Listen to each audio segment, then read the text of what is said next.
Sure, why not. এই এগুলো তুমি কি বলছো? আমার সাথে তুমি কফি খেতে যাবে? একটা অপরিচিত লোকের সাথে কেন কফি খেতে যাবো? ওহ বাবা, আমি তো জাস্ট এক কাপ কফি খেতে যাচ্ছি, আর তো কিছু না, তাই না? আর এটা খুবই নর্মাল নিতে শিখো। দেখো আনিকা, তোমার যদি কফি খেতে মন চায় আমার সাথে চলো। তুমি এই লোকের সাথে কফি খেতে যেতে পারবে না। তোমার সাথে তো আমি প্রতিদিনই কফি খাই, আর একদিন না হয় তার সাথে একটু কফি খেলাম, সমস্যা কি তাতে বলো?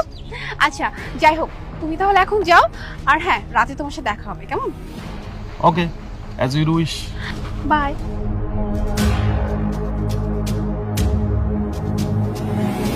আচ্ছা একটা কোশ্চেন করি। Of course. তোমার কি গার্লফ্রেন্ড আছে? না নেই, বাট তুমি জেনে কি করবা? তোমার তো বয়ফ্রেন্ড আছে। উফ, বয়ফ্রেন্ড কোথায়?